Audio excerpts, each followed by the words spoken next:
বন্ধুরা, ফাল্গুনি রান্নাঘরে আপনাদের সবাইকে স্বাগত জানাই। আবারও চলে এলাম আপনাদের কাছে অন্য একটা রেসিপি নিয়ে।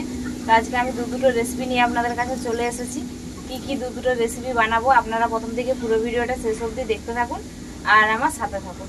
এখন আমি বসে গেছি সবজি কাটতে। প্রথমে আমি সবজিগুলোই কেটে নেব।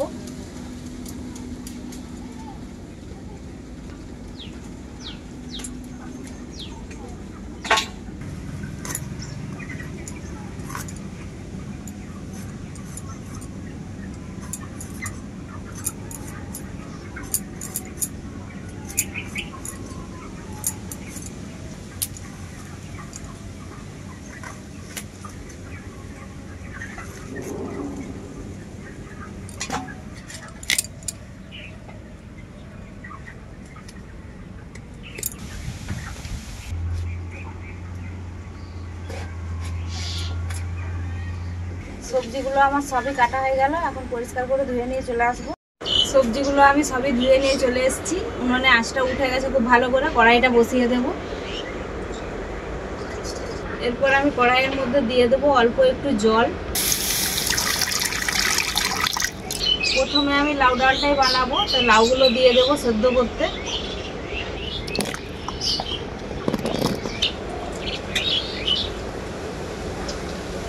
এরপর আমি এর মধ্যে দিয়ে দেবো পরিমাণ মতো লবণ, যাতে তাড়াতাড়ি লাউটা সেদ্ধ হয়ে যায়।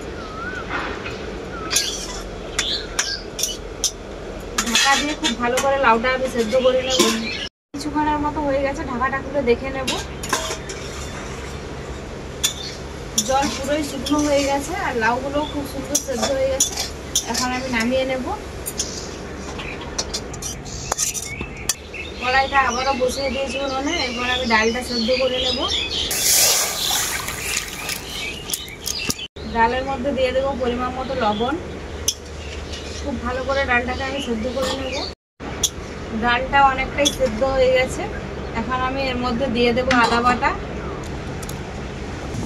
জিরে গুঁড়ো আর দেবো পরিমাণ মতো হলুদ গুঁড়ো। খুব ভালো করে আবারও কিছুক্ষণের জন্য ডালটাকে ফুটিয়ে নেব।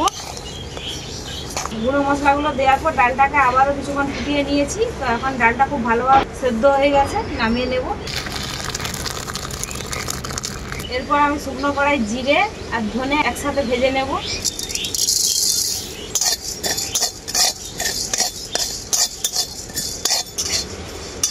জিরে আর ধনেটা খুব ভালো করে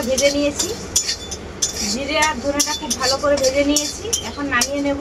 কড়াইয়ের মধ্যে দিয়ে দেবো সরষের তেল। তেল খুব ভালোভাবে গরম হয়ে গেছে। তেলের মধ্যে দিয়ে দেবো দুটো শুকনো লঙ্কা, তেজপাতা আর দেবো 5 ফোড়ন। এরপর দিয়ে দেবো সেদ্ধ করা লাউ। সেদ্ধ করা লাউগুলোকে আমি একসাথে হালকা করে ভেজে নেব। সেদ্ধর সময় হলুদ দেয়নি, তাই অল্প একটু হলুদ দিয়ে দিচ্ছি।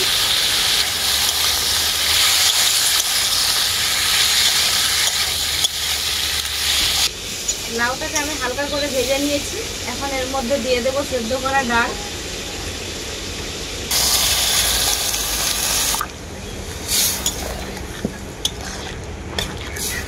কিছুক্ষণের মতো একসাথে ফুটিয়ে নেব।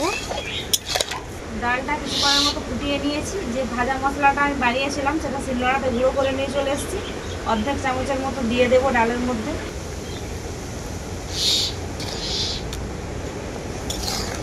এরপর লাউ ডালের রেসিপিটা আমার পুরোপুরিভাবে রেডি, নামিয়ে নেব। লাউ ডালটা তো আমার হয়ে গেল। এরপর পুঁই শাকের রেসিপিটা বানিয়ে নেব। তার জন্য আবারও কড়াইটা বসিয়ে দিয়েছি উনুনে। কড়াইতে দিয়ে দেবো সরষের তেল। তেলটা খুব ভালোভাবে গরম হয়ে গেছে। তেলের মধ্যে দিয়ে দেবো তেজপাতা, শুকনো লঙ্কা আর 5 ফোড়ন। এরপর আমি সবজিটা দিয়ে দেব। এখানে কী সবজি নিয়েছি আপনাদেরকে বলে দিচ্ছি। আলু, ঝিঙে, বেগুন, পুঁই শাক, কুমড়ো, বিনস।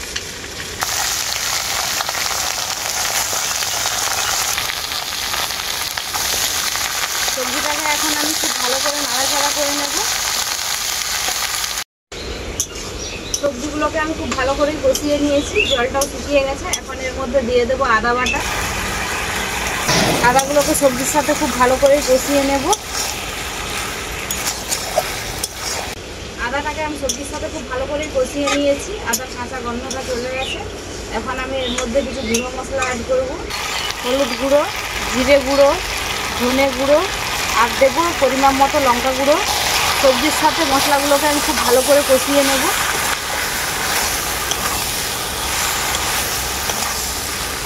আজকে আমি পুঁই শাকের এই রেসিপিটা খুবই সহজ আর সিম্পলভাবে রান্নাটা দেখাচ্ছি আপনাদেরকে। এইভাবে আপনারা রান্না করলে খুব অল্প সময়ে বানিয়ে নিতে পারবেন। সবজির সাথে মশলাটাকে আমি খুব ভালো করে কষিয়ে নিয়েছি। এরপর এর মধ্যে দিয়ে দেবো অল্প পরিমাণে জল।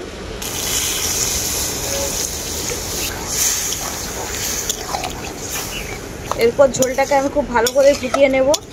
জল দেওয়ার পর জলটাকে খুব ভালো করে ফুটিয়ে নিয়েছি। এরপর আমি এর মধ্যে দিয়ে দেবো পরিমাণ মতো চিনি আর ভাজা মশলা। চিনিটা আপনারা স্বাদ মতোই দেবেন, চিনিটা দিলে স্বাদটা ভালো হয়। আর দেবো জিরে আর ধনের ভাজা মশলা। খুব ভালো করে আবারও নাড়াচাড়া করে নেব। চিনি আর ভাজা মশলাটা দেওয়ার পর খুব ভালো করে নাড়াচাড়া করে নিয়েছি। পুঁই শাকের রেসিপিটা এখন আমার পুরোপুরিভাবে রেডি। নামিয়ে নেব। রেসিপি আমার কমপ্লিট, আপনারা তো দেখলেনই। প্রথমে আমি লাউ ডালটা দিয়েই খাবো। লাউগুলো খুব সুন্দর সেদ্ধ হয়েছে, গলে যাচ্ছে একবারে।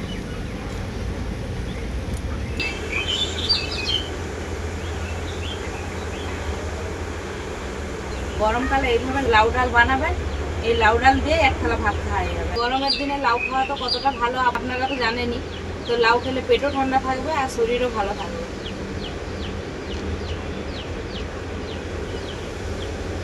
লাউ ডালটা এত সুন্দর হয়েছে, মনে হচ্ছে লাউ ডালটা দিয়ে পুরো ভাতটা খেয়ে নিই।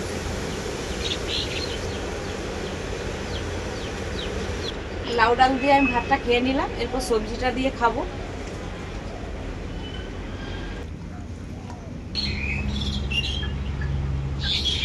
এই গরমের দিনে কিন্তু শাকসবজি খাওয়াটা খুবই উপকারী।